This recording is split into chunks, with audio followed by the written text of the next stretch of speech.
پاکستان نے 22 سال بعد آسٹریلیا کی سرزمین پر ون ڈے سیریز جیت لی۔ تیسرے اور آخری ون ڈے میں بھی شاہینوں نے کینگروز کو آؤٹ کلاس کر دیا۔ پہلے 140 رنز پر پوری آسٹریلوی ٹیم کو پویلین بھیج کر کمال دکھایا۔ پھر بیٹنگ میں کینگروز بالرز کی ایک نہ چلنے دی۔ 141 رنز کا ہدف 2 وکٹوں کے نقصان پر پورا کر لیا۔ سائم ایوب 42 اور عبداللہ شفیق 37 رنز بنا کر آؤٹ ہوئے۔ کپتان محمد رضوان 30 اور بابر اعظم 28 رنز بنا کر ناقابل شکست رہے۔ شاہین شاہ افریدی اور نسیم شاہ کی تباہ کن بالنگ 3 کینگروز کا شکار کیا۔ حارث رؤف نے 2 کھلاڑیوں کو پویلین کی راہ دکھائی۔ فیصلہ کن ون ڈے میں بہترین بالنگ پر Haris Rauf man of the match قرار پائے۔ قومی ٹیم نے آسٹریلیا کو اس کے ہوم گراؤنڈ پر آخری بار 2002 میں وقار یونس کی قیادت میں شکست سے دوچار کیا تھا۔ آسٹریلیا کو اس کے ہوم گراؤنڈ پر ہرانا آسان نہیں تھا۔ یہ میرے لیے خاص لمحہ ہے۔ ٹیم نے توقعات کے مطابق پرفارم کیا۔ جیت کا پورا کریڈٹ بالرز کو جاتا ہے۔ سائم ایوب اور عبداللہ شفیق نے شاندار آغاز دیے۔ ٹیم کے تمام کھلاڑی مشورہ دیتے ہیں۔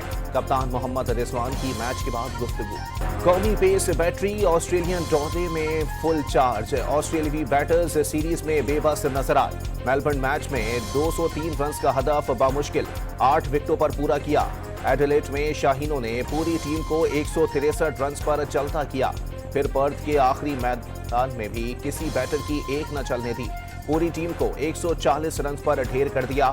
تینوں میچز میں قومی پیسرز نے 28 کینگروز کا شکار کیا۔ حارث رؤف 10 وکٹیں لے کر پلیئر آف دی سیریز قرار۔ فاسٹ بالر حارث رؤف جارحانہ مزاج آسٹریلوی بیٹر گیلن میکسویل کے لیے ڈراؤنا خواب بن گئے۔ سیریز کے تینوں میچز میں میکسویل کو آؤٹ کیا۔ 2 میچز میں 0 پر پویلین بھیجا۔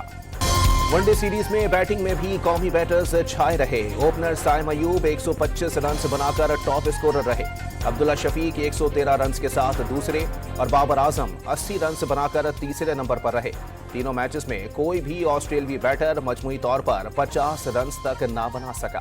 چیئرمین پی سی بی کی آسٹریلیا کو ون ڈے سیریز میں شکست پر قومی ٹیم کو مبارکباد۔ کھلاڑیوں نے بالنگ، بیٹنگ اور فیلڈنگ میں تینوں میں آسٹریلیا کو آؤٹ کلاس کیا۔ آسٹریلیا جیسی مضبوط ٹیم کو ہوم گراؤنڈ پر شکست دے کر کھلاڑیوں نے قوم کا سر فخر سے بلند کیا۔ تاریخی جیت پر تمام کھلاڑی اور مینجمنٹ تعریف کی مستحق ہے۔ محسن نقوی کا شاندار کامیابی پر رد عمل۔ بھارتی سیاست کی وجہ سے چیمپئنز ٹرافی شیڈیول کے اعلان میں تاخیر۔ آئی سی سی وفد کا دورہ پاکستان غیر یقینی کا شکار۔ وفد کو چیمپئنز ٹرافی شیڈیول کا اعلان کرنے آج پاکستان آنا تھا۔ بھارت کی جانب سے آنے والی آلودہ ہواؤں نے پنجاب کو دھندلا کر رکھ دیا۔ بیشتر شہر اسموک کی لپیٹ میں آ گئے۔ لاہور بدستور دنیا کا آلودہ ترین شہر قرار۔ ملتان میں ایئر کوالٹی انڈیکس 450 سے زائد ریکارڈ۔ ضلعی انتظامیہ کا اسموک کے تدارک کے لیے مختلف علاقوں میں پانی کا چھڑکاؤ۔ کوڑا جلانے اور دھواں چھوڑنے والی گاڑیوں کے خلاف کریک ڈاؤن۔ عدالتی احکامات پر صوبے بھر میں آج مارکیٹیں بند۔ شہری آشوب چشم، سینے کے انفیکشن اور سانس کی بیماریوں میں مبتلا ہونے لگے۔ رحیم یار خان کے شیخ زید اسپتال میں خصوصی اسموگ کاؤنٹر قائم کر دیا گیا۔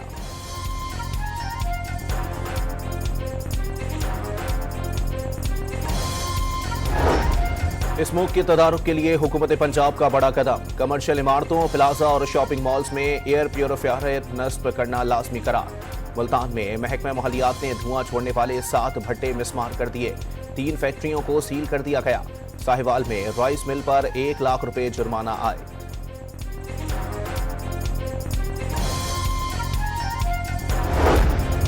آلودہ ہواؤں نے پشاور کا رخ کر لیا۔ پاکستان میں آلودہ شہروں کی فہرست میں دوسرے نمبر پر پہنچ گیا۔ Air quality index 503 record. شہریوں کو سانس لینے میں شکایت۔ آنکھوں کی جلن میں بھی اضافہ ہو گیا۔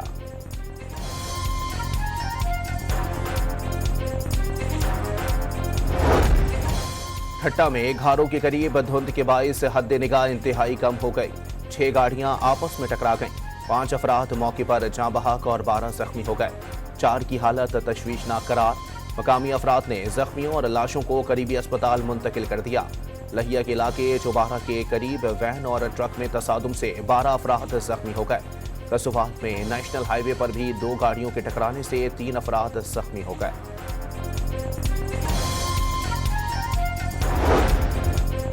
حکومتی فیصلوں کے خلاف عدالتی حکم امتناع پر وزیر اعظم کا بڑا فیصلہ۔ شہباز شریف نے عدالتی اسٹے آرڈرز کی رپورٹ طلب کر لی۔ تمام سرکاری اداروں، وزارتوں اور ڈویژنز کو مراسلہ ارسال۔ جن مقدمات میں حکم امتناع کو 6 ماہ گزر چکے، اسے ختم کرانے کے لیے کیا اقدامات اٹھائے گئے، تفصیلات بتائی جائیں۔ مراسلے کا متن۔ زاہد خان نے مسلم لیگ نون میں شمولیت اختیار کر لی۔ سابق ترجمان ANP نے لوئر دیر میں اپنی رہائش گاہ پر امیر مقام کے ساتھ شمولیت کا اعلان کیا۔ صوبائی صدر نون لیگ نے خیبر پختونخوا میں PTI حکومت کی کارکردگی پر سوالات اٹھا دیے۔ عوام نے PTI کو ریاست کے خلاف لڑنے کے لیے نہیں، خدمت کے لیے ووٹ دیے۔ امیر مقام کا عوامی اجتماع سے خطاب۔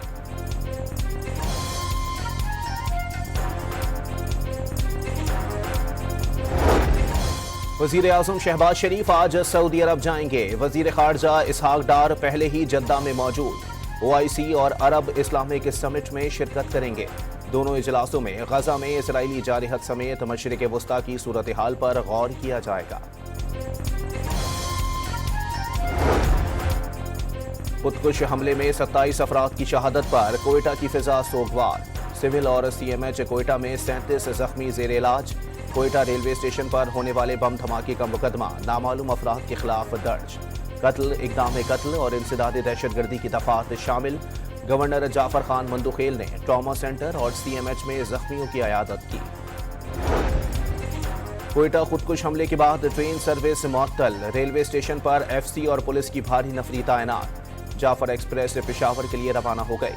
کوئٹہ سے چلنے والی جعفر ایکسپریس اور بولان میل کل سے 5 روز کے لیے بند کرنے کا فیصلہ۔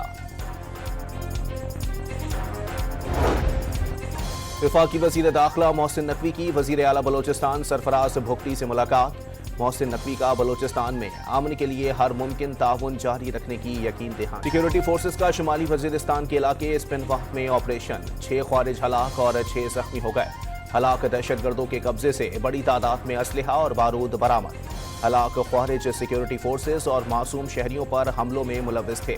ISPR کا بیان، دہشت گردوں کو کہیں چھپنے نہیں دیں گے۔ وزیر داخلہ محسن نقوی کا 2 ٹوک پیغام۔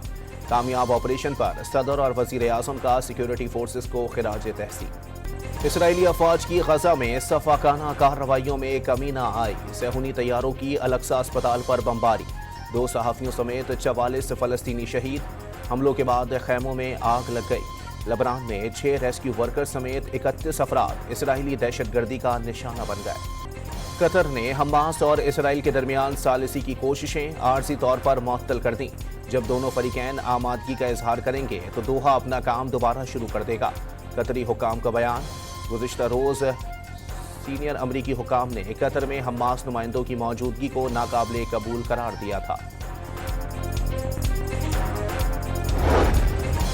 یمن میں فوجی کیمپ پر حملے میں 2 سعودی فوجی جاں بحق۔ مرنے والوں میں سعودی فوج کے افسر اور نان کمیشنڈ افسر شامل۔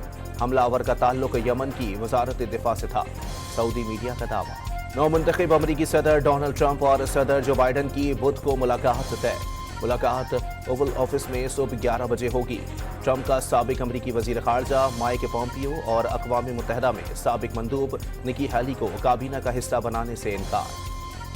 اسپین میں سیلاب سے نمٹنے کے لیے اقدامات نہ کرنے پر عوام سڑکوں پر نکل آئے۔ سرکاری عمارتوں میں داخل ہونے کی کوشش پر پولیس کا لاٹھی چارج۔ آنسو گیس کے شیل برسا دیے۔ مظاہرین سے جھڑپوں کے دوران سٹی ہال میدان جنگ بن گیا۔ بیرون ملک 100% تعلیمی اسکالرشپ اور ویزے کیسے حاصل کریں؟ کون سے ملک میں تعلیم کتنی بہتر؟ کراچی میں ڈان ایجوکیشن ایکسپو کا آج آخری دن۔ امریکہ، برطانیہ، ترکیہ، کینیڈا، ایران، سعودی عرب سمیت 13 ملکوں کی جامعات کے تعلیمی ماہرین کی شرکت۔ لاہور میں 9 روزہ بین الاقوامی دوستی تھیٹر فیسٹیول کا آغاز۔ رقص پرفارمنس نے دل موہ لیے۔ کوریوگرافر وہاب کا فلسطینی عوام کو خراج تحسین۔ مظفر گڑھ میں تھل جیپ ریلی کے آخری روز پریپیئرڈ کیٹیگری کے مقابلے۔ اسموک کی وجہ سے مقابلے کا آغاز 5 گھنٹے تاخیر سے ہونے پر ٹریک 30 کلومیٹر تک محدود کر دیا گیا۔